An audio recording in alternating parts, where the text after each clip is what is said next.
So I've had requests over the years whether a NeXT cube you can install a floppy in a dual optical cube system.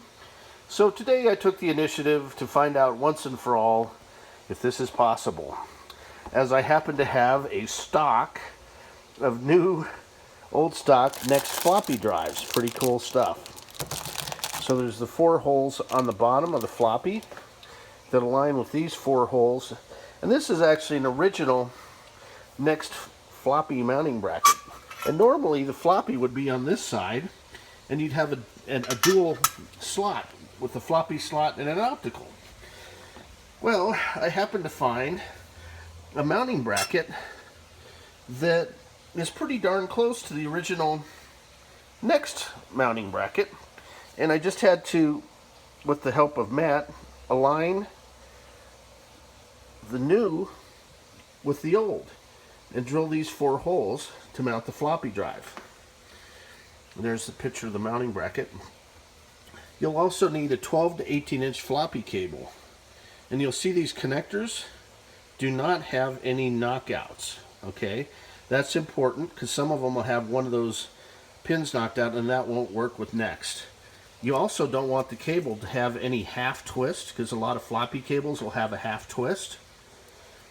And I made this one extra long in case they ever wanted to take the floppy out and you can set it on the outside of the cube. But this offers you an internal solution. And it will work on 68040 cube motherboards. This is one we've recapped. And that's the floppy connector on the motherboard. So what you do is, I've already got this kind of set up. This is an older style harness. Some of them will have 4 levels. But I wanted to make sure that this one worked because this is the more standard one. Steve Jobs never wanted a floppy drive, basically. So I've kind of figured out a way to put the floppy drive in the original cubes. After a while, they actually started putting floppy drives in because people said they wanted a floppy drive. So basically, you use there's H and O, and that represents hard drive and optical. And I found that it aligns if you use the H for hard drive. Now the floppy is mounted on top of that bracket. And if you look in here, the sun's kind of coming in the window here a little bit, but the screws are in the top level, so it sits flat. So there should be room for a hard drive easily. And on 4-hole harnesses, you could probably even fit in a CD-ROM drive as well as a hard drive. That'll be something I'll try here.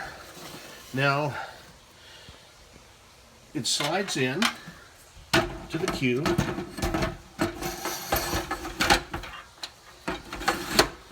I'll show you the bananas in the corner there while I'm doing this, because I may be a little bit bananas. All right. So now you can see in the front of the cube, the floppy works. So there you have it, NeXT cube floppy solution. And this particular cube must have been sitting by the beach, because it has quite a bit of salt or something on it that I'll have to clear up. So there you go. The key is a floppy drive, mounting bracket, and floppy cable, and a little ingenuity. Have a good day. And Daryl, this one's for you.